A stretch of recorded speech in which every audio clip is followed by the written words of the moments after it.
From CBS News Bay Area, this is the Morning Edition. This morning, conflict in the Middle East continues. Israel's prime minister says his country will not scale back its fight against Hamas in Gaza. And that's despite international concern about the damaging impact of the Israeli offensive on Palestinian civilians. Downtown San Francisco braces for tens of thousands of visitors from both sides of the Pacific Ocean. The historic APEC summit is already having an impact on the city. Good morning. Today is Sunday, November 12th. I'm Max Darrow. Thanks for starting your day with us. The Israel-Hamas war is now in its sixth week, and fighting in Gaza continues. Israel's overnight airstrikes near Gaza's largest hospital has left the complex in a dire situation. Gaza health officials say thousands of patients and staff are trapped inside. They say ambulances are unable to reach the injured and life support systems do not have electricity. Israeli military officials have claimed Hamas has established command posts underneath and inside hospitals. Israel's Prime Minister Benjamin Netanyahu is pushing back against international criticism of his country's military operations in Gaza.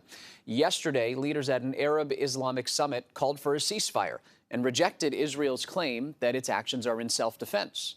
Bradley Blackburn joins us live in New York this morning with the latest on the conflict and an update on the deteriorating conditions in the hospitals there in Gaza. Bradley, good morning to you. Max, good morning. The fighting has surrounded multiple hospitals in Gaza. The Israeli military, of course, says that those tunnels underneath the facilities are being used by terrorists, but the hospitals and Hamas deny that, and there is no question that above ground, civilians are being caught up in the battle. Israel's bombardment of Gaza continues. The Israeli military says this footage shows tanks targeting Hamas terrorist infrastructure.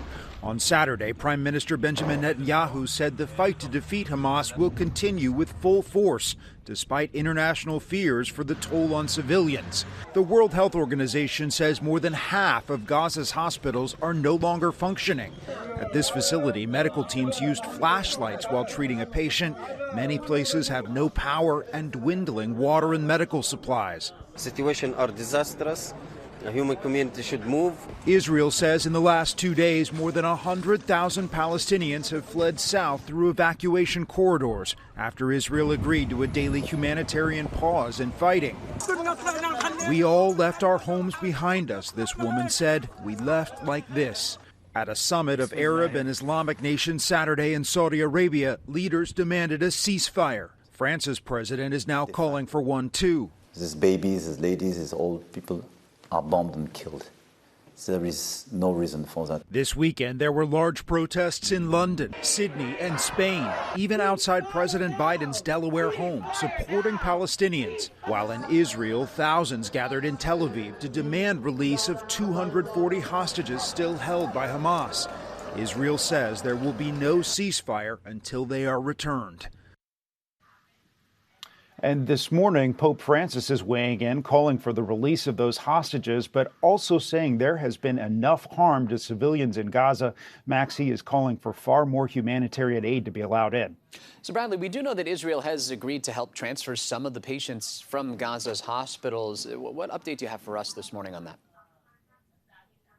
Right, Max. The Israeli military says they're working with officials at Al-Shifa, Gaza's largest hospital, to evacuate babies in the pediatric unit from the pediatric ICU there. They're planning to do that sometime today. Yesterday, Palestinian officials, Max, said that 2 babies died in the ICU after power was shut off, and dozens of other infants were at risk.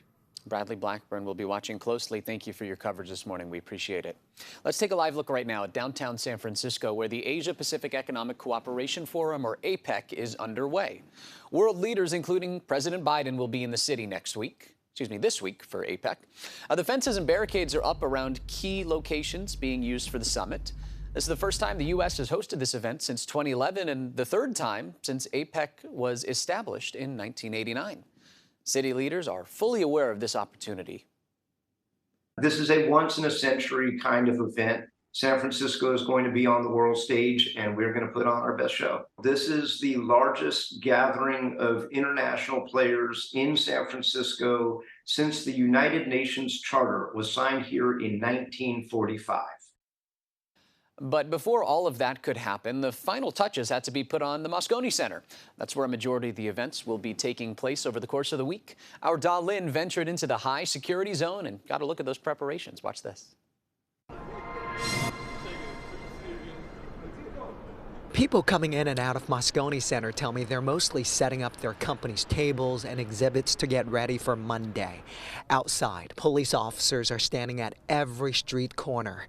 While the fences are up, no security checkpoints or closures, at least not yet. The major closures don't happen until Monday. I'm already having difficulties getting around because of the gates putting up. Alexandra Alver lives in one of the several senior housing complexes across from Moscone Center. I don't think I'll be able to go out, really. I've been stocking up on my, household supplies. Like Alexandra, many seniors tell me they've rescheduled doctor's appointments and are preparing the week like a pandemic lockdown. Never been this locked down before, so you have to shop and everything before it happens. I did my laundry yesterday. I did some shopping last night and this morning. I think I'll be okay now for the rest of the week. Joyride Pizza is located in Yerba Buena Gardens. They've decided to close on this Wednesday, Thursday, and Friday because of the street closures. I will have problems with the deliveries, DoorDash, parking, everything is closed. The manager says business was slow this Saturday compared to a typical Saturday. My services have people and have DoorDash. Even though Yerba Buena was opened,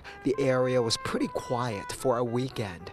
And despite the inconvenience, Alexandra supports the conference. She hopes it'll be a nice reset for San Francisco in terms of its image. I hope this is going to be a good meeting between all the people involved and make the world a better place. A lot of the seniors who live around here say they're going to make their final grocery runs on Sunday.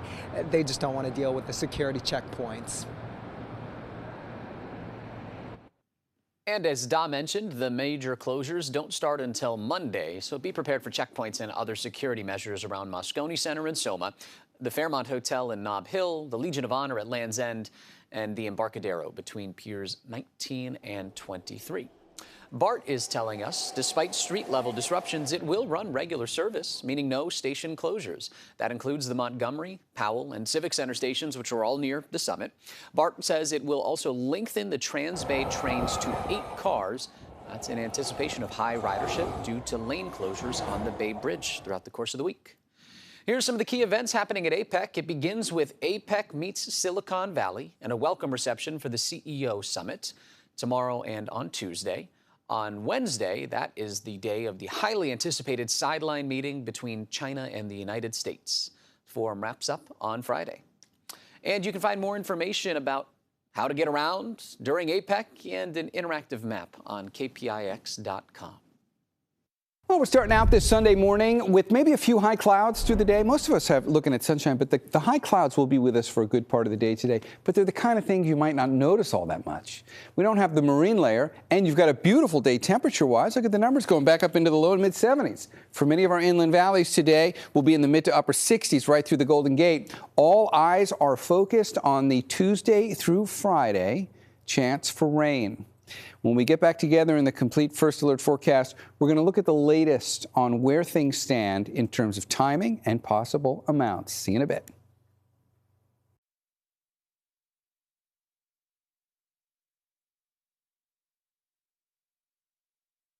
Is dead after a shooting yesterday afternoon in San Leandro. This happened at about 2:45 in the afternoon in the Chili's parking lot at the Bayfair Center near Ashland Avenue.